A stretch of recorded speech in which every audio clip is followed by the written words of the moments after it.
reasons prior to each of the debates we're going to, in Iowa, we're fighting for and holding a series of trainings is because we do go into great detail on how we propose to address our core steps.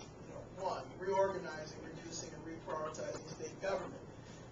One problem that we've had with government in America, but even in Iowa, we have a Democratic Party that says, we're going to raise taxes so we can sustain spending. But too often we get a Republican Party that advocates tax cuts, but they keep spending. So the first thing we do is we actually say we have to reduce and reorganize and fix state government. We have to fix local government. And then we propose a very aggressive multi-tiered tax reform package. And I agree with Speaker Ranch, we have to fix our property tax code. We propose it in different ways, but we have to fix it. But once we fix our property tax code, we also have to address our corporate tax structure. We have to address the permanent penny and the local option structure. This is an area we disagree on, and in fact, I think it ignited the debate. We talk about how we restructure individual taxes. For example, we talk about not only lowering the top level, but also after 40 hours, ending taxation. If you have a nurse working 60, 70 hours, or if you have a single mom working 20, 30, 2 or 3 jobs, it doesn't make sense to us to tax that person after that. So we talk about tax reform. We actually have a 10-step strat plan to rebuild Iowa's economy. We unveiled it in Marshalltown, but there are 10 steps that range from developing a responsible use of tax credits to restoring vocational and technical education. We have tens of billions to $100 billion or more, depending upon which formula you use, of public works projects slated in this state. When you talk about the permanent penny and what it's going to generate over 30 years, when you talk about the road fund, when you talk about other infrastructure projects that are slated or projected over the next 30 years. Yet, are we training the labor class for those jobs?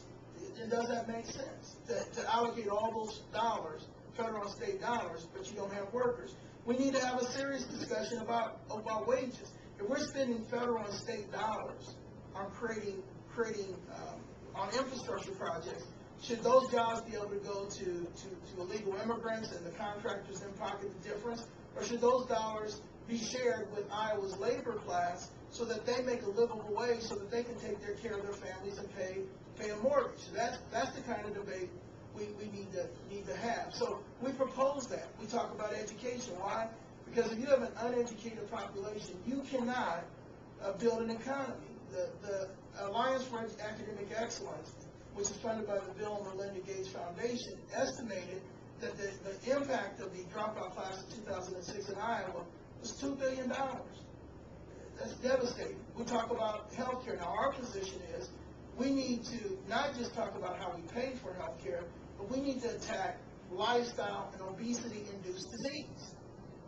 Our strategy is to create healthy Iowans. Now, if you knew me 6 months ago, I was about a size 46, 44. I'm now down to a 34. In fact, there was about 3 weeks where I had to wear my nephew's clothes because I didn't have any clothes that could fit. So, I don't need my prescription medications anymore.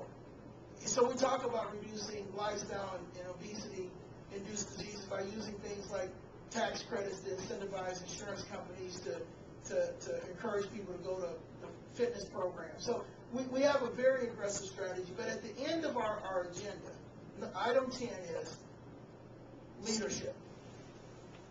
These things cannot happen without leadership. And that is probably the greatest challenge we issue to the political class, is that we must see leadership step forward with specificity and detail in their proposals of how to fix Iowa. Any other questions? Do you think Iowans are engaged enough in the process to care about these debates? Certainly hope so. And that is a challenge that we face.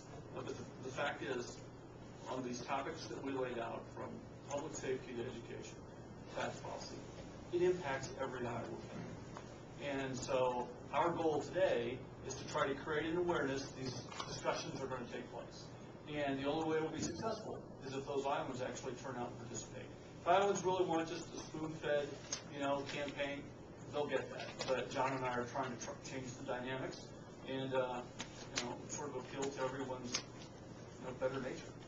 Can I answer that question? The answer is absolutely yes. In traveling this state, I have found that Iowans absolutely want to talk solutions. I don't know that politicians always do. I don't know that the media has always felt that the public has that kind of attention span. But the answer is absolutely yes. Iowans are ready for